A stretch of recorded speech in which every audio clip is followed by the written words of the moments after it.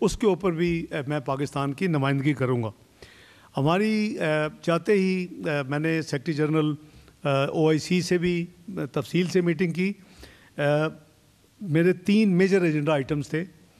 باقی تو ظاہر ہے کہ آپ نے ڈیکلیریشن دیکھی ہوگی, قریباً 300 سے ذرا کم 292 کے قریب پیراز پہ وہ ڈیکلیریشن ہے جس پہ ہم نے اکٹھے مل کے کام کیا اور ایگری کیا.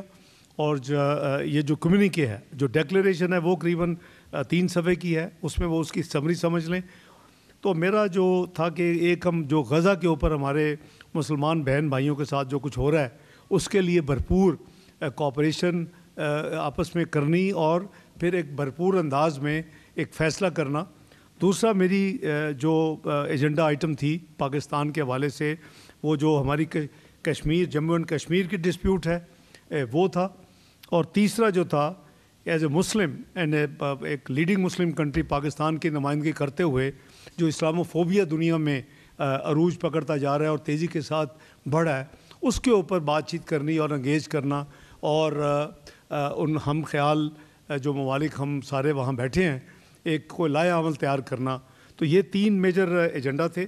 تو الحمدللہ ہم نے تینوں کے اوپر بھرپور اپنی ذمہ داری پوری ٹیم نے نبھائی. اور یہ جو ہمارا پہلا غزہ کے حوالے سے تھا وہ اس کا جو کرکس ہے وہ میں عرض کر دیتا ہوں کہ ہم نے, اور یہ وہاں اب پارٹ آف دی ڈیکلیریشن اور کمیونیکے یہ آ چکا ہے کہ immediate end of indiscriminate use of force and inhuman siege of Gaza by Israel, unimpeded flow of humanitarian assistance to the besieged people of Gaza, an immediate and unconditional ceasefire in Gaza, return of displaced Palestinian people to their homeland, accountability for the war crimes committed by Israel with impunity, the UN's Security Council to ensure immediate implementation of Resolution 2728 for cessation of hostilities, earliest resumption of an inclusive, transparent and irreversible peace process to secure the realization of the two-state solution for Palestine, reactivation of OIC Ministerial Committee on Israeli aggression against the Palestinians. Pakistan offered to assist the committee's efforts, and also stoppage of all Israeli settlements in occupied Palestinian territories and relinquishment of all usurped Palestinian properties. یہ ہماری کور demands تھیں جو کہ اس وقت declaration اور وہاں کی جو کمیونیکے جو کہ ہسٹورک ڈاکومنٹ ہے اس میں یہ ساری کی ساری چیزیں یعنی اس میں ریکارڈ ہو چکی ہیں. کشمیر کے اوپر بھی, اور ہم نے یہ بھی کہا کہ جی اس وقت تک مڈل ایسٹ میں امن قائم نہیں ہوگا, جو میری تقریر تھی سمٹ میں پاکستان کی نمائندگی کرتے ہوئے, جب تک ایک پیلسٹین اور کا ایشو جو ہے وہ حل نہیں ہوگا, جب تک یہ ایک انڈیپینڈنٹ ایک سٹیٹ کے طور پہ اس کو دل سے تسلیم نہیں کیا جائے گا, جب تک 1967 جو ہے 67 کے جو باؤنڈریز تھی اس کے حوالے سے یہ پیلسٹین واپس نہیں ہوگا اور القدس شریف جو ہے وہ اس کا کیپٹل نہیں ہوگا. یہ ہماری کور جو میسیجز تھے وہ یہ تھے. اور اسی طرح اسی سمٹ میں میں نے کہا کہ جس طرح مسلمان ممالک جو ہیں وہ پیلسٹین اور غزہ کے لیے جو سچویشن ہے, کوئی انڈین انلیگلی ہیلڈ جو آکوپائڈ کشمیر ہے, جموں اینڈ کشمیر, وہ کوئی ڈفرینٹ نہیں ہے. وہاں جو کچھ ہو رہا ہے وہ بھی قریباً پیرلل ہے.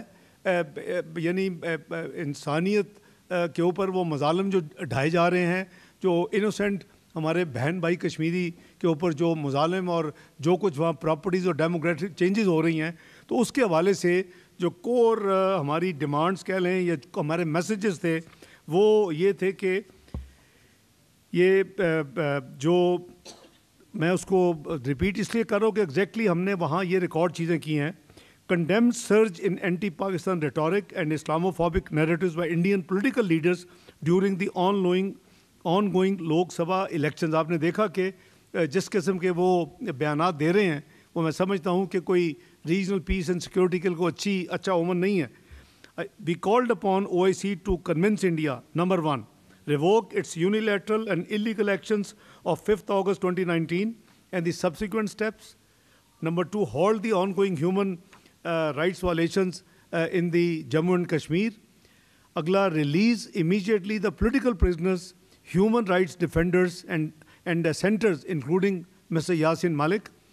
Next, provide solemn assurances that it will not change the occupied territory's demographic composition and not allow non-Kashmiris to acquire voting rights, property or residence in Jammu and Kashmir.